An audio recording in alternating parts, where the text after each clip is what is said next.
ਮੱਕੇ ਗਿਆ ਗੱਲ ਮੁੱਕਦੀ ਨਹੀਂ ਜੇ ਅੰਦਰੋਂ ਨਾ ਮੁਕਾਈਏ।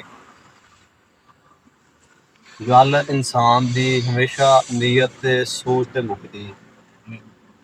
ਜੇ ਬੰਦੇ ਦਾ ਅੰਦਰ ਸਾਫ਼ ਹੋਵੇ ਨਾ ਫਿਰ ਮੱਕੇ ਜਾਣ ਦੀ ਲੋੜ ਨਹੀਂ ਹੁੰਦੀ, ਫਿਰ ਇੱਥੇ ਹੀ ਸਾਰੇ ਮਾਮਲੇ ਹੱਲ ਹੋ ਜਾਂਦੇ।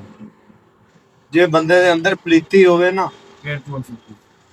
ਫਿਰ ਤੁਸੀਂ ਮੱਕੇ ਚਲੇ ਜਾਓ, ਮਦੀਨੇ ਚਲੇ ਜਾਓ, ਗੱਲ ਉਵੇਂ ਦੀ ਉਵੇਂ ਰਹਿੰਦੀ ਆ। ਜਦੋਂ ਵੀ ਮੁਕਾਈ ਦੀ ਆ, ਢਿੱਡੋਂ ਮੁਕਾਈ ਦੀ ਆ, ਜਦੋਂ ਢਿੱਡੋਂ ਮੁੱਕ ਜਾਵੇ ਫਿਰ ਸਾਰਾ ਕੁਝ ਹੀ ਠੀਕ ਹੋ ਜਾਂਦਾ। ਇਹ ਬੰਦਾ ਅੰਦਰ ਢਿੱਡ ਦੀ ਪਲੀਤੀ ਰੱਖੇ, ਜਿਹੜੀਆਂ ਮਰਜ਼ੀ ਨਮਾਜ਼ਾਂ ਪੜ੍ਹੀ ਜਾਵੇ, ਜਿੰਨੇ ਮਰਜ਼ੀ ਰੋਜ਼ੇ ਰੱਖੀ ਜਾਵੇ, ਜਿੱਦਾਂ ਮਰਜ਼ੀ ਸੂਫੀ ਬਣਿਆ ਰਵੇ, ਕੋਈ ਨਹੀਂ ਗੱਲ, ਇਹ ਨਹੀਂ ਗੱਲ ਬਣ। ਗੱਲ ਹਮੇਸ਼ਾ ਅੰਦਰ ਦੀ ਆ। ਅੰਦਰ ਜਦੋਂ ਬੰਦੇ ਦਾ ਸਾਫ਼ ਹੋ ਜਾਂਦਾ ਫਿਰ ਸਾਰੇ ਮਾਮਲੇ ਸਿੱਧੇ ਹੋ ਜਾਂਦੇ। ਉਹਨੂੰ ਲੱਗ ਗਈ ਕਹਿਣ ਨਾਲ ਕਰਨ ਨਾਲ ਗੱਲਾਂ ਕੋਈ ਨਹੀਂ ਹੁੰਦੀਆਂ, ਆਪਣਾ ਆਪ ਸਾਫ਼ ਕਰਨ ਨਾਲ ਤੇ ਗੱਲਾਂ ਮੁੱਕ ਜਾਂਦੀਆਂ। ਅਮਲ ਨਾਲ ਹੀ ਗੱਲ ਬਣਦੀ ਹੈ ਨਾ। ਗੱਲਾਂ ਤਾਂ ਬੜੀਆਂ ਬੜੀਆਂ ਜਿਹੜੀਆਂ ਮਰਜ਼ੀ ਬੰਦਾ ਕਰੀ ਜਾਵੇ। ਕਿੰਨੀਆਂ ਮੁਸਲਮਾਨਾਂ ਦੀਆਂ ਮਸਾਲਾਂ